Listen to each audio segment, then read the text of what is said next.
मोदी नगर से पहले कादरा बात जाके एकदम ठोस लगा दी कि आप वहां नहीं जा सकते। मैंने कहा हमारे पास परमिशन है। जब हमने ज्यादा बहस की तो दिल्ली के जो जंतर मंदिर के 5 लोग आगे, उन्होंने कहा कि हमने इन्हें परमिशन दे रखी है और पूरे थानों को पहले कह रखा है तो इन्हें जाने दो या हमारे साथ भेज दो। वे कह रहे हम लेके जाएंगे गाजियाबाद में। और हमारा वहाँ एक वादा हुआ उनसे कि हमें 2 किलोमीटर ठहरा देना, ना दिल्ली जाएंगे ना बॉर्डर पे जाएंगे। हमारे जो आदमी आएंगे उनसे बात कर लेंगे बॉर्डर। हम बॉर्डर में नहीं जा रहे, दिल्ली में नहीं जा रहे। दिल्ली में 5 आदमी भेज देंगे। इस बात को तक हम चल दी। ज्यादती करी गई है या मानते हैं? इतनी बड़ी जाती है कि पूछो मत ना क्या क्या करा। किस कारण से? हमें लेके भगा के यहाँ से तो सरकार ने करा। मानसिकता के तहत भी है, उनकी मानसिकता है, सरकार के दबा रहे हैं। ऐसे दबे कुछ लोग। अब आप जो आज जिलाधिकारी कार्यालय के बाहर इकट्ठे हुए हैं, किस लिए हुए?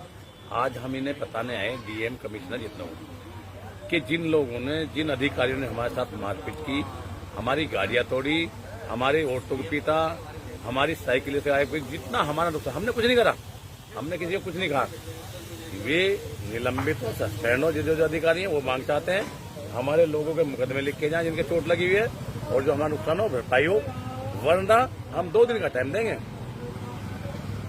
मैं यहाँ सत्याग्रह में बैठता हूँ, भूख हड़ताल में बैठने जा रहा हूँ। अगर 2 दिन में कुछ नहीं हुआ तो पूरे हिंदुस्तान का लोग, जैसे अभी आपने देखा कल परसों, तो यहाँ मिलेगा और लंबे टाइम तक हम यहाँ बैठेंगे। जब तक हमें इंसाफ नहीं मिलेगा जाएंगे।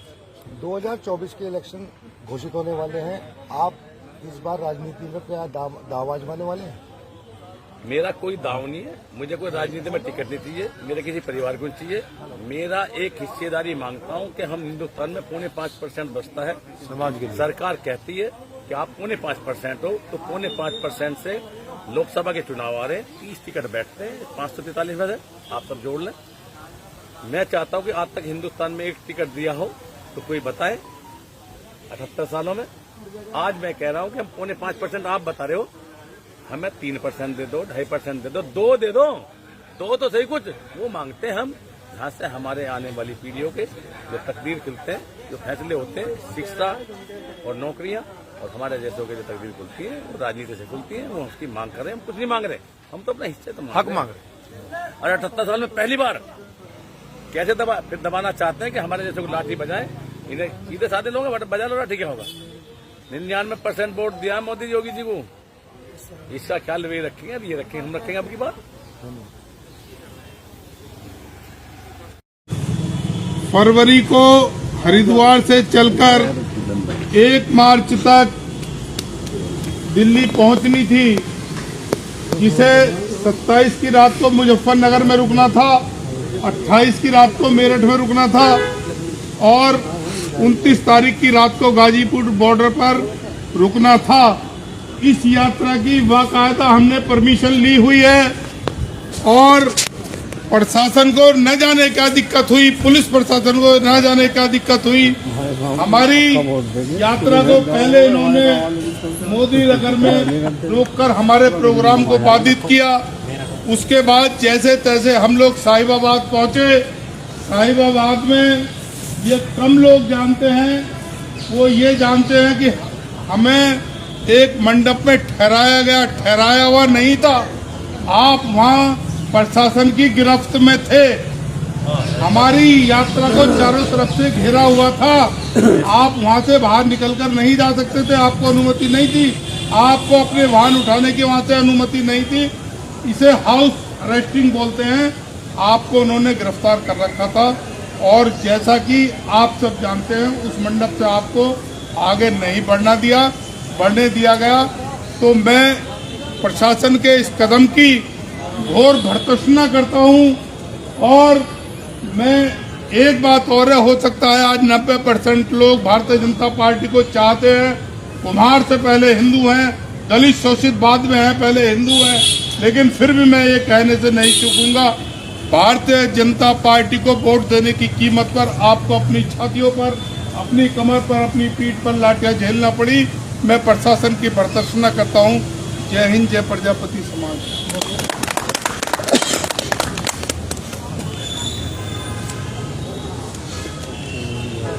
और भी जो भी मेरी आवाज सुन रहे हैं प्रजापति समाज के लोगों, आपको मालूम है कि हम लगातार 4 दिन से पैदल चल रहे थे और इस सरकार के जो प्रशासन के लोग हैं उन्होंने हमारे साथ गाजियाबाद साहिबाबाद बॉर्डर पे हमें बहका कर एक बैंक्वेट हॉल में रखा रात को, और सुबह भारी फोर्स लगाकर हमें वहाँ से नहीं निकलने दिया। हमारी ये संकल्प यात्रा जो हमने दिल्ली से परमिशन ली थी, दिल्ली वालों ने कोई मना नहीं किया और सभी लोग हम तैयारी से 4 दिन चले। लेकिन रात में साहिबाबाद बॉर्डर पे गाजियाबाद जो ज़िला लगता है, उन लोगों ने हमें बहका के एक बैंक्वेट हॉल में रखा और सुबह भारी फोर्स पीएससी लगा दी। और जब जैसे ही 10-11 बजे तो हमने कहा कि हमारा जो वादा हुआ था कि हमें बॉर्डर जाना है, रात आपने कहा था, तो उन्होंने भारी पुलिस बल लगा के ये कहा कि आप ना बॉर्डर जाओगे, ना दिल्ली जाओगे और ना आप घर जाओगे। तो हमारे साथ में वो दुर्व्यवहार किया, हमारे हजारों लोगों को लाठियाँ डंडे सिर फोड़ दिए, हमारी गाड़ियाँ तोड़ दी, हमारी कारों के शीशे तोड़ दिए और ऐसा व्यवहार किया हमसे जैसे कोई हम विदेश से आए हुए हों, कोई आतंकवादी हों या हम इस देश के ना हों, इस प्रदेश के ना हों। अरे हम तो 99% वोट इस मोदी योगी को देते हैं। तो हमने ऐसी क्या गलती की थी कि जब परमिशन हमारे पास थी, हमने मेरठ दिखाई, हमने गाजियाबाद दिखाई और हमें बहका के बैंक्वेट हॉल में बंद किया गया। तो बड़ा दुर्भाग्य है मेरे भाइयों। कोई बात नहीं, ना मेरा समाज घबरा रहा है, ना मैं घबरा रहा हूं। लाठी डंडे खाने वाले अभी तैयार हैं बेचारे, जिनके सिर फूटे हैं। तो मैं आपको एक बात करा देना कि जिंदा रहना है तुम्हें दुनिया में, तो घरों में रहने से नहीं रह जाएगा। मैं तो देखो आपके लिए निकल चुका हूं और मैं हट भी नहीं रहा हूं, पीछे ना हटूंगा। तो मैं आपसे एक विनती करता हूं कि दूसरा कोई आपकी लड़ाई नहीं लड़ेगा। अगर आपकी लड़ाई अब बंद हो गई तो लड़ने वाला नहीं मिलेगा। तो आपका एक मुझे साथ चाहिए, सभी का, जितने प्रजापति हैं सब लोग हिंदुस्तान के जिला कार्यालयों पर जाकर बैठ जाएं। अगर आप सच्चे प्रजापति हैं और मेरा नहीं समाज का साथ देना चाहते हैं तो आपका कुछ भी नहीं बिगड़ेगा। जो हिंदुस्तान में सरकार और प्रदेश में सरकार है, इससे हम कोई ऐसी चीज़ तो मांग नहीं रहे। हम 5% हैं, हम उसी हिसाब से अपनी हिस्सेदारी मांग रहे। हम कह रहे 2% दे दो, 3% दे दो, 1% दे दो, कुछ तो दे दो। आपने 78 सालों में शून्य कर रखा हमें, हमारे बच्चों के पेट पे लात मार रखी है आपने। हमारी राजनीतिक हिस्सेदारी में हमारा कोई आज तक हिस्सा है ही नहीं। लोकसभा में आज तक एक टिकट नहीं दे पाए आप लोग इन 78 सालों में। ऐसी क्या गलती की है कि हम अपनी मांग नहीं कर सकते? हिंदुस्तान में अपनी मांग करने के रोड पर चलने की किसी को इजाज़त नहीं है क्या? तो हम ये चाहते हैं कि अगर दिखाना चाहते हो दुनिया में, अपनी की पहचान बनाना चाहते हो दुनिया में, तो एक प्रण करो, कसम खाओ कि आज कल परसों लगातार जब तक ये सरकार को न हिला दो, कभी मुजफ्फरनगर में ज्ञापन दो इकट्ठे हो, कभी सहारनपुर में दो, इस प्रदेश के सारे जिलों पे आप प्रदर्शन करो। चाहे आज तो सब जगह एक सांकेतिक धरने का ज्ञापन दो कि आने वाले टाइम में हम एक साथ बैठ जाएंगे, भूख हड़ताल पे बैठ जाएंगे। आज सभी जिला कार्यालयों पे जाओ, चाहे आप 10 जाओ, 20 जाओ, 1 जाओ, माँ तुम्हें रोकने वाला नहीं। ये नहीं है कि आप ये अपनी बात को, हमारी जुबान को बंद कर देंगे, ऐसा नहीं है। ये हिंदुस्तान है, इसमें बोलने का सभी को अधिकार है। तो आप बिल्कुल ना डरें, क्योंकि मैं नहीं डर रहा।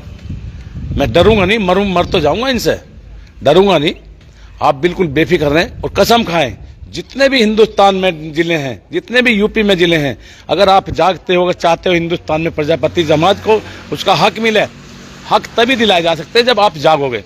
और यहाँ पे जितने भी जिस जिले में जो लोग हैं, आज तुरंत किसी भी टाइम 10 बजे, 11 बजे, 4 बजे तक सब लोग जितने भी जा सकते हैं उतने जाकर एक ज्ञापन दें और ये बताएं इस सरकार के राष्ट्रपति जी के नाम दें, माननीय पीएम साहब मोदी जी के नाम दें, माननीय हमारे योगी जी के नाम दें कि उत्तर प्रदेश में हम बसते हैं, हिंदुस्तान में हम बसते हैं, उन्हें बताए ऐसी क्या गलती की है हमने कि 99% वोट तुम्हें देने वाला है प्रजापति समाज, उसके बदले में हमें लाठियां दोगे, हमारे बच्चों को मारोगे, हमारे जवानों पे लठ बजवाओगे, हमारी औरतों को पिटवाओगे, हमारी औरतें पीटी हैं वहाँ पे, हमारे बच्चे पिटे हैं। ऐसे क्या हमने जुल्म किया था? पूछो मोदी जी योगी जी से, इनसे बताओ कि हम क्या करें। और आज आपको ज्ञापन देना, आपको आपकी कसम है, और मैं आज अभी ज्ञापन देने के लिए, मैं आज मेरठ डीएम के पास ज्ञापन देने के लिए जाऊंगा। अभी हम लोग डीएम कार्यालय जाएंगे और आगे की रणनीति तुम्हें आज के बाद बताएंगे कि हमें करना क्या है। आज सभी पहले निकलो घरों से, अगर जिंदा हो, और मुर्दा हो तो सो जाओ। पूरी जिंदगी तुम मरते रहोगे वरना आज के बाद। तो क्या कहें, मुझे नहीं पीटा उन्होंने, अगर वे मुझे मार देते, जेल भेज देते, मैं तैयार था। मैंने कहा कि तुम मुझे मार लो, 100 लाठी मार लो, 1000 मार लो, मुझे नहीं मारा उन्होंने एक भी। जो मेरे शहीद बच्चे, बड़े मजबूत से बड़े दीवाने बच्चे मेरे मिलिट्री के थे, बेचारे जवान समझ लो मेरे, उनको पीटा, उनका सिर फोड़ा, उनकी बाहें तोड़ी, ऐसे ऐसे लोगों को इतना पीटा उन्होंने कि वे निर्दोष सरकार, अब हम सरकार को